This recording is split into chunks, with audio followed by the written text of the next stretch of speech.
Welcome to Ukraine 3.0, or rather, a war that could end up devastating the entire European continent. It's due to the recent elections held in Moldova. Far from giving us what would be the global celebration of the Festival of Democracy, they bring us closer to an armed conflict, increasingly open, increasingly obvious, and of course increasingly dangerous. And among the accusations of electoral fraud and all kinds of foreign interference, and certainly not primarily, much less exclusively, from the Russian Federation, lies the main idea: the West. NATO, of course, seems to still be determined to defeat Russia militarily. Ukraine is no longer giving much, so they are preparing the ground for a new war in a new territory. Let's start directly with the most important thing. Parliamentary elections have been held in Moldova, which, by the way, had the same result as the presidential elections that were held in the same country. But in 2024, oh my God, the candidate that the West would have loved to win has actually won. That's how the celebration of democracy is. We have to accept the result of the majority vote of each country's population. But has that really been the result of the majority vote? And the thing is, in Moldova itself, there are already more questions than answers about this. Very interesting facts that we will now analyze.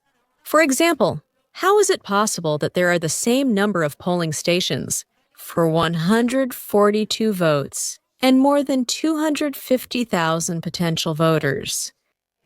And about 10,000 votes that were cast in the end?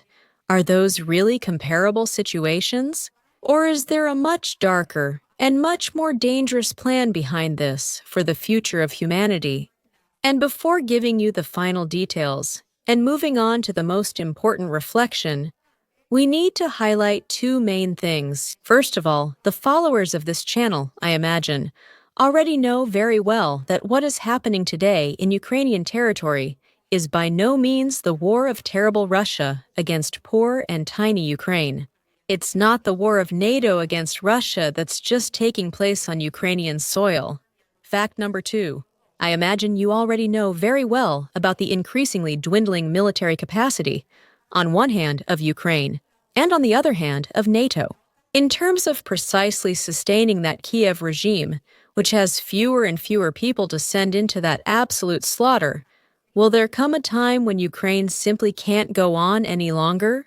And the key question is, when that moment comes, will the Western elites, who are getting so rich from this, simply, now, at the cost of this war and their eagerness, they want so badly to defeat Russia on the battlefield, are they just going to let it go and that's it? Or maybe they'll come up with something like a kind of Ukraine 3.0. That is, a new scenario for, indeed, a new military conflict. But oh my God, once again against the Russian Federation. And now let's go straight to the facts. And these parliamentary elections in Moldova have actually raised a tremendous number of questions. Because, among other things, the people themselves are denouncing this, and they are already carrying out massive protests against the results, which they consider illegitimate. That there were indeed some very serious irregularities, including disinformation campaigns, the closing of polling stations, and the withdrawal of candidacies just a few hours before the elections. In short, a rather strange electoral organization, a completely incomprehensible vote engineering, strange events where the votes from outside Moldova ended up.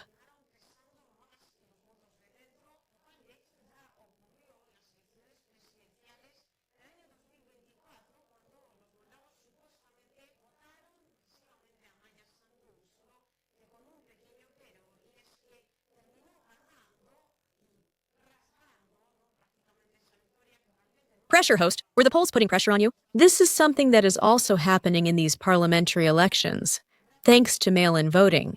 So, the polling stations were much larger in those countries, where the Moldovan population was much more pro-Western than, for example, in the Russian Federation. And this is where we go into more detail. One of the most reported irregularities is the diaspora. For example, in the United States, and of course, its satellites, people were able to vote much more and much better than, for example, in the Russian Federation. There are about 250,000 Moldovans living in Russia, more or less. And the polling stations available to such, I think, quite a significant population were exactly two.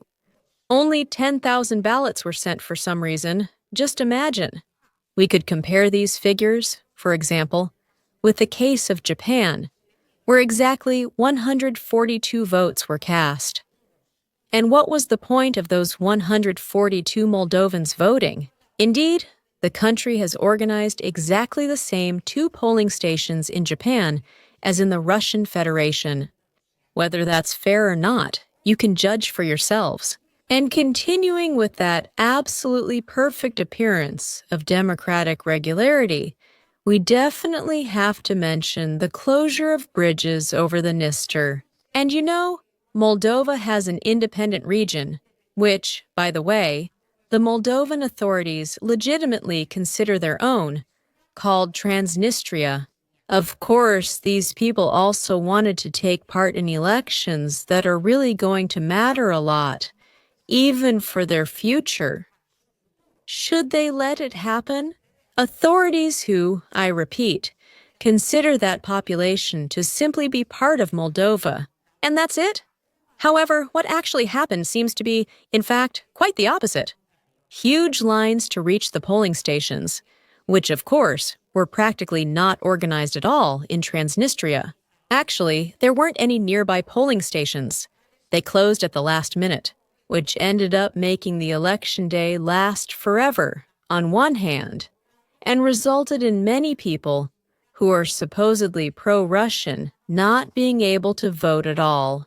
This is, in fact, another key issue in these elections, which are not only being observed, in terms of to what extent the citizens of Moldova support their own government or not, whose leader is Maia Sandu, and her party PAS, which has just won with 51% of the votes, to which, at the last moment, and once again thanks to mail-in voting, about 100,000 votes came directly from abroad to save the situation for the current president.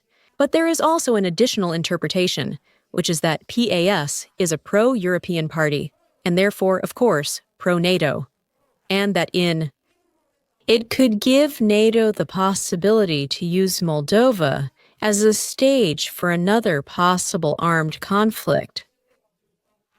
Opposite Maia Sandu's party, on the other hand, stands the so-called Patriotic Coalition. And really, that's precisely the one that was leading many of the polls conducted before the elections.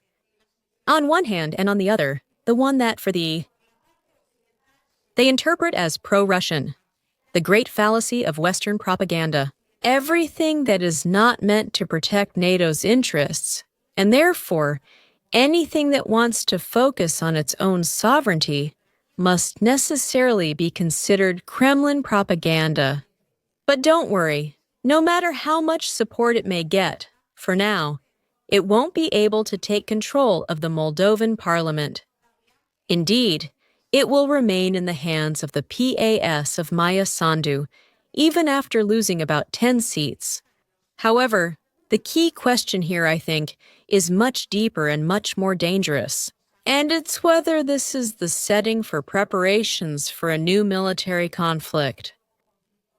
I think there are plenty of reasons to think along these lines, and in case anyone still doesn't find them sufficient, a very short video of the latest statements from the Trump administration.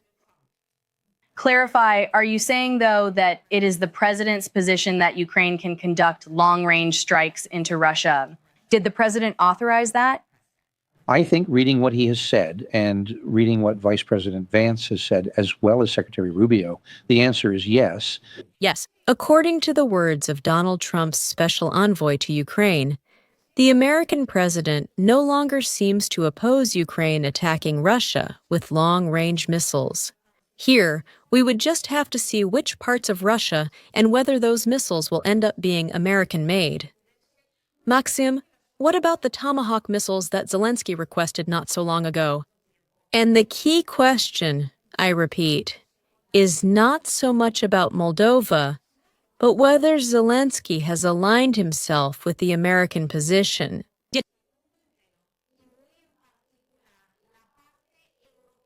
Seu